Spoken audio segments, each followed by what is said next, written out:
ایک انصاری نوجوان تھا،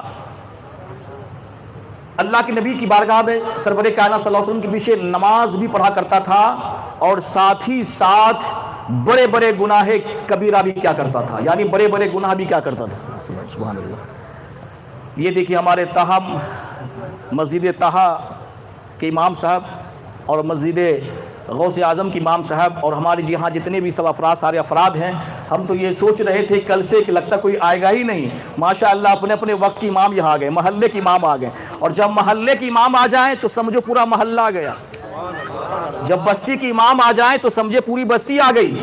یہی تو ہمارا مقصد ہے کہ قوم مسلم کو توڑو نہیں جوڑو، کہیے سبحان اللہ۔ اتحاد زندگی ہے، اختلاف موت ہے، اتحاد زندگی اور اختلاف موت ہے۔ ڈاکٹر اقبال نے کیا کہا تھا، تم ہو آپس میں غضبناک وہ آپس میں رحیم، تم خطا و خطابی وہ خطا پوش و کریم۔ تم آج کے مسلمان چھوٹی چھوٹی باتوں میں نا اتفاقی کے شکار ہو چکے ہو، کبھی شب برات کے حلوہ پہ سیاست کرتے ہو، کبھی میلاد النبی پر سیاست کرتے ہو، کبھی عرس کل کو اور فاتحہ کو بدعت اور شرک بتاتے ہو۔ مجھے بتاؤ یہاں شرک ہو رہا ہے، یہاں شرک ہو رہا ہے۔ میں نے آپ سے کہا کہ میں صرف آج سوال اور جواب ہوں گے، میں اس مجلس میں ہوتا کیا ہے، اس مجلس کا مقصد اور لکش کیا ہے۔ تو وہ صحابی رسول اللہ کے نبی کے پیچھے نماز بھی پڑھا کرتے تھے اور ساتھ ہی ساتھ بڑے بڑے گناہ بھی کرتے تھے۔ توجہ کے ساتھ سنائے نوجوانوں، یہاں سے اٹھنا تو نمازی بن کے اٹھنا، کہو سبحان اللہ۔ یہاں سے اٹھنا تو نمازی بن کے اٹھنا۔ اس مجلس کا لکش اور ایم کیا ہے مسلمانوں؟ مسلمان ہو نماز نہ پڑھے؟ اللہ کے نبی سرور کائنات ارشاد فرماتے ہیں الصلاۃ معراج المومنین، نماز مومنوں کی معراج ہے۔ الصلاۃ عماد الدین، نماز دین کا کھمبا ہے۔ من اقامہا فقد اقام الدین، جس نے نماز کو قائم کیا اس نے دین کو قائم کیا۔ من ترکہا فقد ہدم الدین، اور جس نے نماز کو چھوڑ دی اس نے دین کو ڈھا دیا۔ الحمدللہ ثم الحمدللہ۔ یہاں سے اٹھنا تو اپنی پیشانیوں میں سجدوں کی طرف پیدا کر کے اٹھنا، اور اللہ سے دعا ہے کہ اللہ تبارک و تعالی ہم میں جو بے نمازی ہوں اللہ انہیں سچا پکا نمازی بنا دے، سچا پکا نمازی بنا دے۔ تو عزیزان محترم، وہ صحابی، وہ نوجوان، انصاری نوجوان حضور کے پیچھے نماز ہی پڑھا کرتے تھے اور ساتھ ہی ساتھ بڑے بڑے گناہ بھی کیا کرتے تھے۔ اب اس کے بعد دوسرے صحابی نے حضور سے شکایت کی کہ یا رسول اللہ، ایک ایسا نوجوان جو آپ کے پیچھے نماز ہی پڑھا کرتے ہیں اور ساتھ ہی ساتھ بڑے بڑے گناہ کبائر، بڑے بڑے گناہ میں گرفتار بھی ہیں۔ اللہ کے نبی ارشاد فرماتے ہیں اے نوجوان، انشاءاللہ یہ نماز کسی نہ کسی دن ان کو ساری برائیوں سے بچا لے گی۔ سبحان اللہ، کسی نہ کسی دن اس کو ساری برائیوں سے بچا لے گی۔ اور الحمدللہ ایسا ہی ہوا، کچھ دنوں کے بعد اس نوجوان نے اس نماز کی برکت سے ہر برائیوں سے پاک و صاف ہو گیا۔ اسی لیے قرآن پاک میں اللہ نے فرمایا ان الصلاۃ تنہا عن الفحشاء والمنکر، بے شک نماز بے حیائی اور بری باتوں سے روک دیتی ہے۔ تو یہ مجلس عرس کل کا مقصد کیا ہے کہ ایمان اور عقیدہ کو صحیح کرنے کے بعد ایک مسلمان پہ نماز فرض ہو جاتا ہے، کہیے سبحان اللہ، ایک مسلمان پہ نماز فرض ہو جاتا ہے۔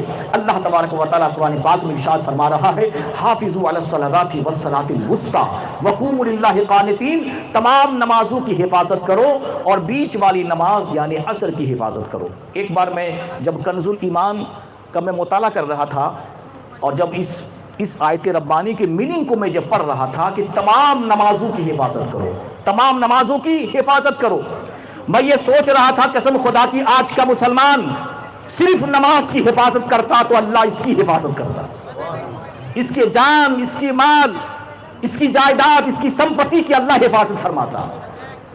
تمام نمازوں کی حفاظت کرو، اللہ تمہاری حفاظت فرمائے گا۔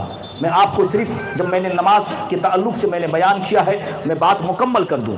تنبیہ الغافلین کتاب ہے، امام ابو اللہ سمرقندی رحمۃ اللہ علیہ حضرت کعب بن احبار رضی اللہ تعالیٰ عنہ سے یہ حدیث نقل کرتے ہیں کہ حضرت کعب بن احبار رضی اللہ تعالیٰ عنہ فرماتے ہیں کہ میں نے توریت مقدس میں پڑھا۔ توریت کس پہ نازل ہوئی؟ آواز ہے آپ کی؟